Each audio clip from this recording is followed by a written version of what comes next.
Hi everyone, Sarah here. I'm super excited. It feels like I've been gone for a while. If you're just watching this video, you probably have no idea what I'm talking about, but it feels really, really good to be back and to be answering really important, really powerful, really commonly asked questions. So we're going to get into one of those questions today. And this was in response to a video on what it means when and I want to emphasize and preface the keyword when I keep going back to the narcissist, because when we're in situations, relationships where there's a lot of emotional manipulation, a lot of emotional abuse, what's really, really occurring is the conflict and the inner struggle within ourselves, within our body, within our spirit, within our soul, within our heart, within our mind. Our relationships are a reflection of them.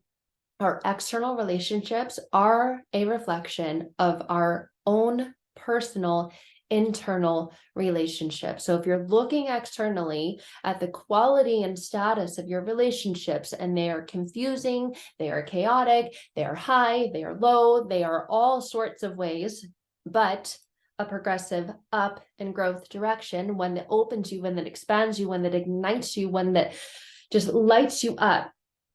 That is a mirror. It's a mirror, it's a reflection of the relationship that's happening internally. So to preface that with a question of what it means when I keep going back to the narcissist, what does it mean so what does it mean about me? And people will rationalize and justify, explain and defend literally until it feels like their oxygen supply is cut off, until it feels like they are blue in the face, until it feels like they're being choked and they can't breathe. And that is what happens within the confines and the context of an emotionally manipulative and abusive relationships. And it all is because of this foundation that your own personal relationship, the relationship you have with yourself, has been built on. What's been modeled for you? What's been taught? What internal systems do you have programmed in your inner mind at the very core and the very root of who you believe you are and what you believe you are and where you believe that you are in this space and in this place in this world? When you grew up feeling that it wasn't safe to speak up, it wasn't safe to be heard, it wasn't safe to be seen, it wasn't safe to truly be who you are, it wasn't safe to express emotions, and when they were kiboshed and shut down immediately, when your parents couldn't handle them, and when you got yelled at, or when you got the silent treatment, or when your original initial caregiver stonewalled you and just said, oh my God, you're just so much, I don't have time for you, I don't have time for this, are you kidding me? You begin to take on and develop certain beliefs about yourselves. Our mind is like a machine. It's got internal programming. It has internal systems that run on autopilot, on automatic. And we're unaware of that at the conscious level because all of that is internal and unconscious programming. It's what's happening behind the scenes. It's like the equivalent of using Microsoft Word, for example. You pull up a document and you type in, you know that when you click on this button, it opens and then you can type, right? And you know that you can save. But you're not the programmer who runs all the code that causes and allows and creates all of that to happen. You just know that that happens. And your mind, your life is very much run in the same way, with programming, with coding. And that's what the unconscious or subconscious part of your life and your mind is. So when you are wondering and questioning and trying to figure out, why do I keep going back to someone who I know consciously makes me feel so bad? That's the similar thing that's happening to you and the context and the relationship you have with yourself. Why is it that I do these things to myself and with myself and towards myself that I know make me feel really bad? I know that when I do this, I feel full of shame. I know that when I do this, I'm left feeling full of guilt. But there's a hope there. There's a hope and a wishing that I don't want to give this up, but I want to feel this way. But I know that when I have this, I also have this feeling. And when there's a disconnect there, it reflects. Disconnects reflect. When you have an internal disconnection, there's an external reflection, and it will always show up in the relationships that you have.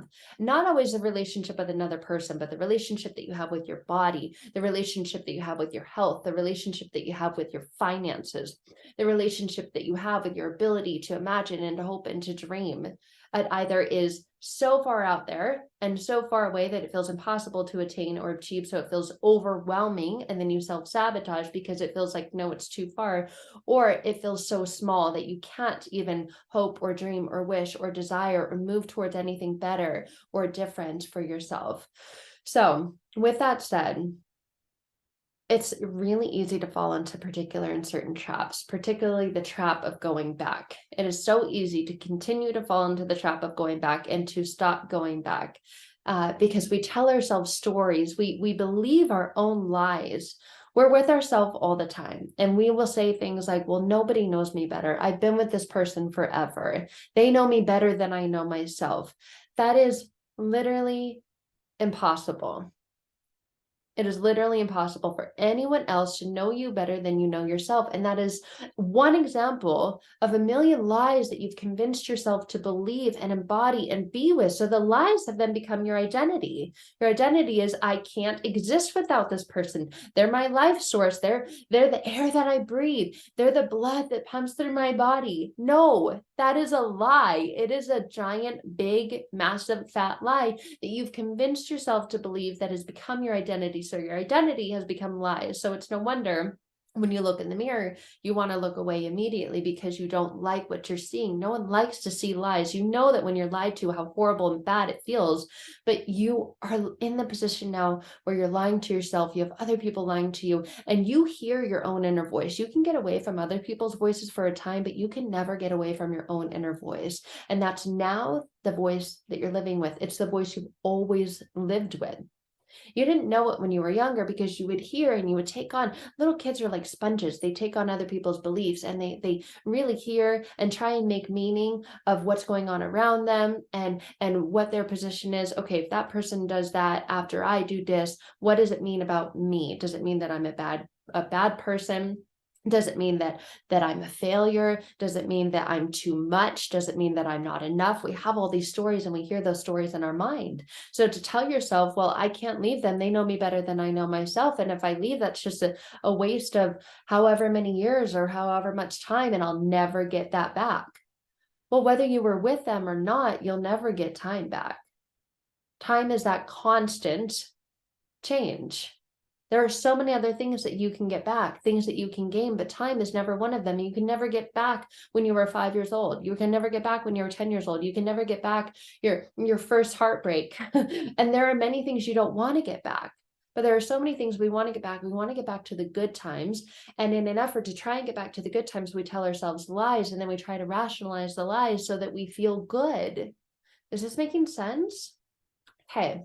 So we try and convince ourselves that other people know us better than we know ourselves, so that when we're with that person, we'll feel better about ourselves. But that is absolutely false. It is such a big lie. And we become so good at convincing ourselves to believe lies, and that believing lies feels good because we don't first see them as lies. We see them as truths.